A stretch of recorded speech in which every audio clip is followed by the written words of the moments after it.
Oh, hello everyone. Today I wanted to do a video totally dedicated to MQA CDs.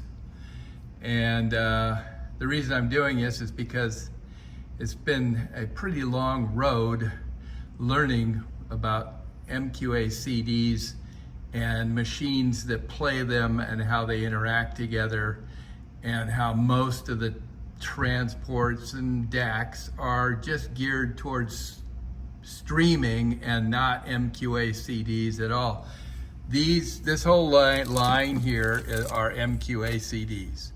I really got into these when I first heard it play, and they are equivalent, if not better, than SACDs, which is what I have down here. And they're the only thing you can get in CDs that is going to be high res. So let's go through about 4 or 5 machines.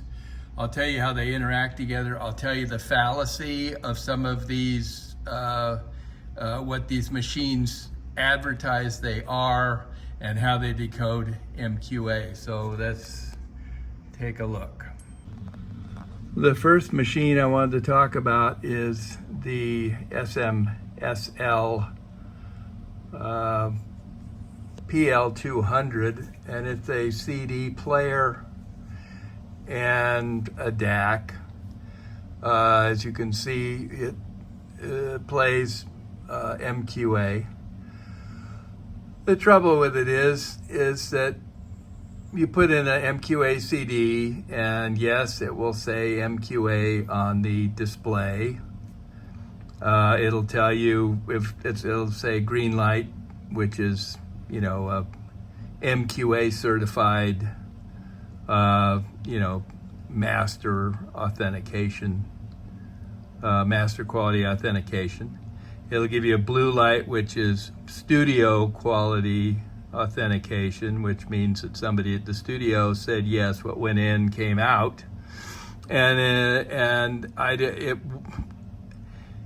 it won't give you a rendering light, which is the magenta light, if I remember correctly. I don't even think I tested it for that, but it only does it through coax and the Toslink optical cable. USB is just for streaming, streaming on it. So anyway, that's this one, and that's about all that needs to be said about that. But you'll learn more when I get into this a little deeper. Also, I did want to say that in the literature, as you can see up in the right-hand corner right here, it says MQA-CD, and a lot of these transports and Dacks don't say that. So this is more than a streamer, supposedly. This is also supposed to decode MQA CDs. So that's the first one here again. The next piece of equipment that I got after the S.M.S.L. PL200 was this Chandling E3 CD transport, and this one is a whole different animal. As you can see, it's $729 or so, and the other one, by the way, was $669. This one is not only a transport, but it's also an upsampler. It's got an upsampling chip in it, and it also has a core CD, or not core MQA button, and then it also has a full unfold MQA button, so you can pick which way you want to do it. They say in here that if you have a if you have a Dack that has MQA decoding in it, you can use the core button and then it can continue and unfold it all the way. And if you have a transport that doesn't have MQA, you can use the full unfold and just shoot it on over there fully unfolded. And you can see here that it has MQA CD support, which is nice for, a transport. This one you can change everything on the CD to DSD, at different levels, all the way up to DSD 512. You can change the PCM sampling rate, at different levels, 384, 192, all the way up to 768. And then here's your coding on the MQA. The green, of course, is just MQA certifying that it's end-to-end perfect copy. The blue is the studio's actually certifying it's an MQN end-to-end perfect copy. And then the magenta is continuing the unfolding after you've sent it in as a core MQA. I'm rolling this slow so you can stop it if you like and read what they have here. So this was the CD transport that I bought, and it was actually one of the best things that I did buy on this outing to get into MQA CDs. Now here's the front of the Chandling ET3 and the rear of the Chandling ETC. You can ET3. You can see it's just a transport. It just plug in an optical, plug in a coaxial, and this down here is the I2S cable. So that's very important. I don't care about the USB stuff because that's streaming. But anyway, so that one is gonna come up later. This here is the ET3's companion product. This is the EH3, which is the Dack. Now, this Dack has got an ES3990 Pro Dack chip in it. And it's also compatible with the ET3 with an I2S cable, and I think it's proprietary to them. They call it the T6 I2S cable. It's $30, $39. And it joins these two perfectly. So you can do the upscaling and you can do the MQA decoding between them, both DSD and PCM, and they work very well together. But there is a catch as far as fully decoding the MQA. I'll show you when I get into these real machines how this looks on the front, but they decode the most that the decoder in the ET3 will decode, and that's a full decode supposedly, is 176 kilohertz. And that's it. This one, it's got MQA written on it, this Dack, but it doesn't do anything with MQA. If you don't have something to decode MQA, this is just a regular ES3990 Pro Dack chip. That's all it is. It doesn't have anything to do with MQA. unless it does with streaming, which I don't even care. I'm not even talking about that today. So let's go on to the next one. And then I got the S.M.S.L D400ES, and this one has a different type of chip in it. It's got a ES3990 chip, but it's an M chip, which means that they put the silicon MQA coating inside the Dack chip. So I figured that that would be, so committed to MQA that it would work beautifully. And so I got this and plugged it in, and anyway, the I2S cable was not compatible.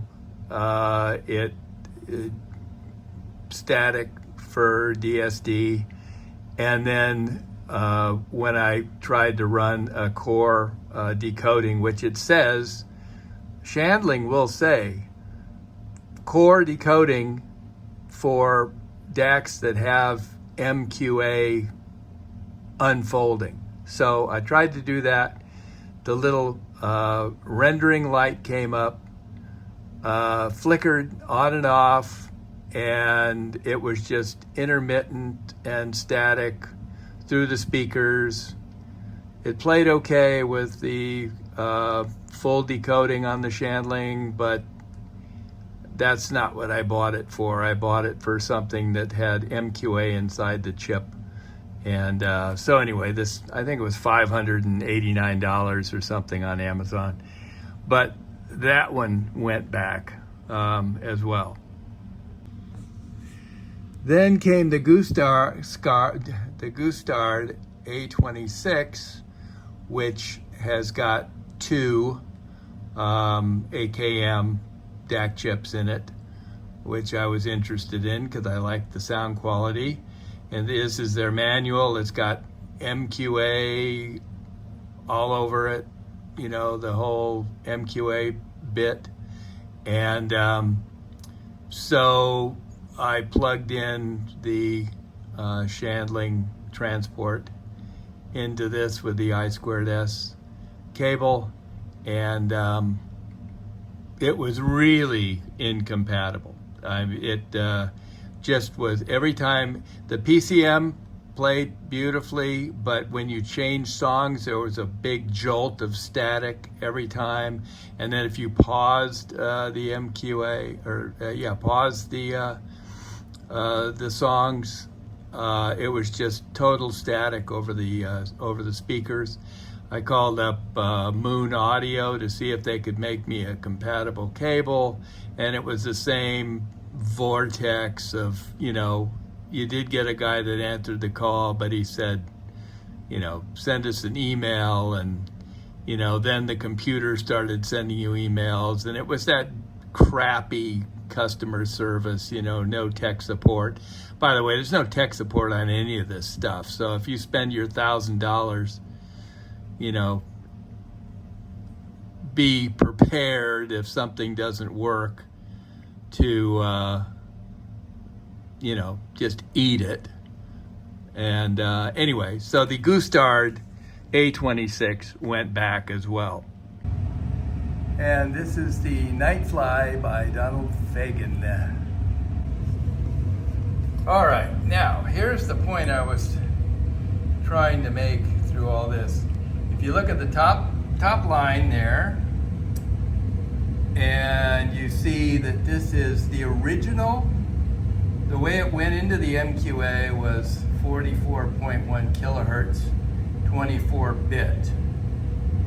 And the reason that is because this Nightfly album was one of the first albums ever to be recorded in digital, and they recorded it in 44.1.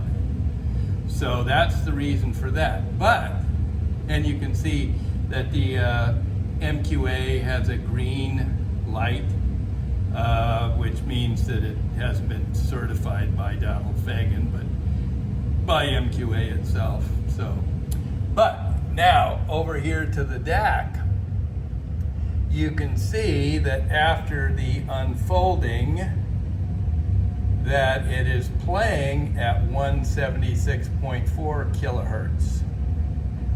So that's that's what's coming out the other end. So anyway, I also wanted to show you this, where it, wait, sorry about my hand there. The SRC is a source, and you can, this is on bypass, so we see the exact, what is that exactly getting transferred. But you can put it down to DSD 512, and then check this out over here. You see it's playing at the 22 million blah blah blah hertz at 1 bit DSD.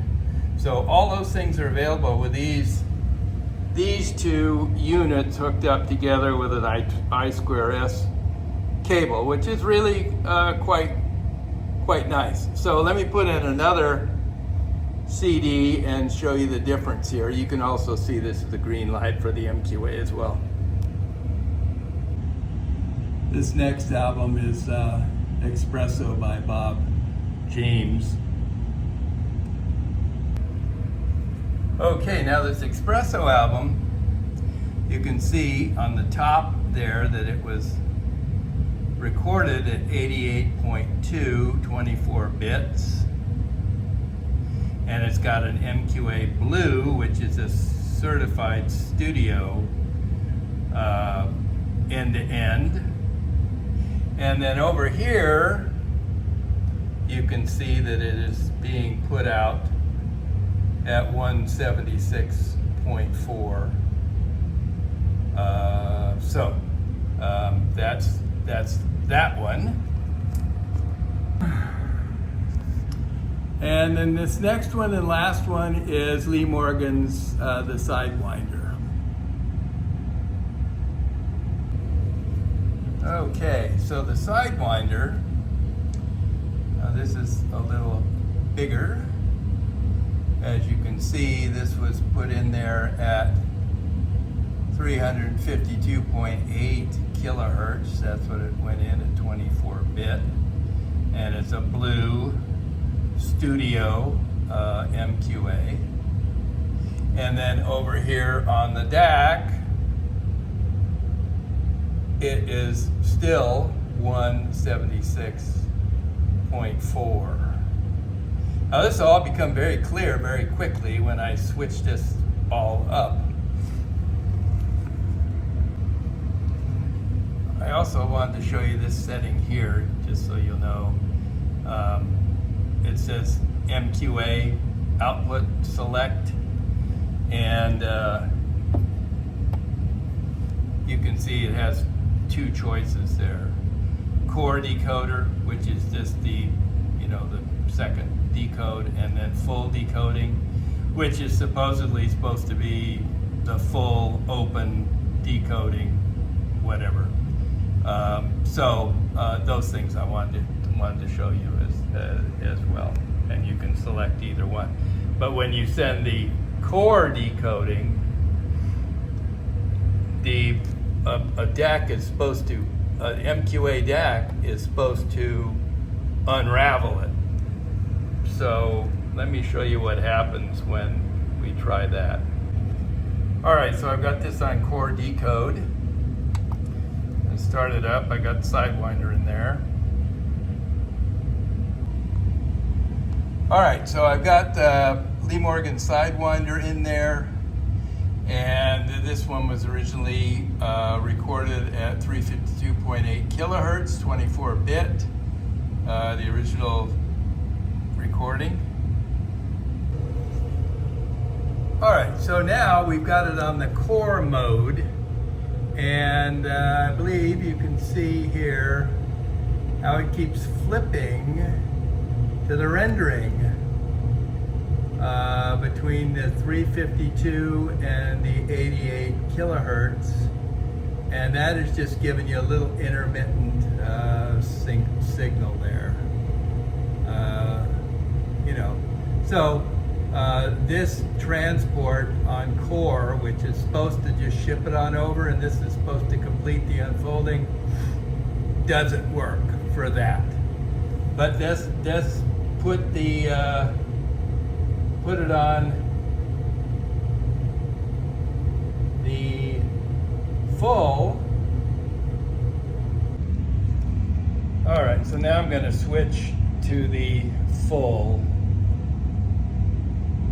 decoder, and then we'll see what we get over here. And as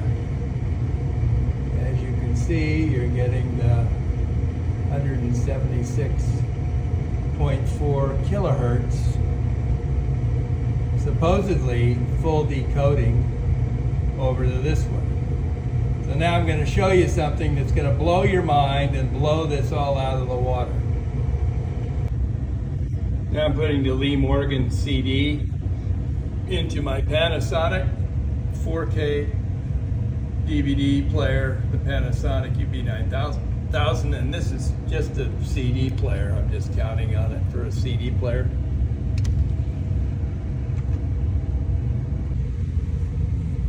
Okay, so I just hit the button for a CD player, and this is just playing a regular MQA CD into this Dack from the Panasonic. It doesn't have anything to do with MQA. And take a look at how this SMSL D400 unfolds that MQA. Now it's giving the full 352.8 kilohertz that it's supposed to. Complete unfolding. If you recall, when we looked at what it was originally recorded at, it was 352.8 kilohertz. And then it sent it off to the other Dack, and it was only doing 176 kilohertz. And now you send it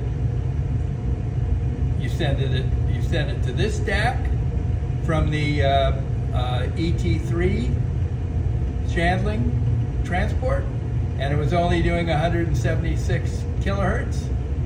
You put it into a regular CD player, send it to this Dack, and look at this Dack, how it opens it all up to 352.8 kilohertz. Complete unfolding, no problem. So I just wanted to show you on this MQA CDs, there's a lot of variables. Sometimes the I2S cable doesn't work.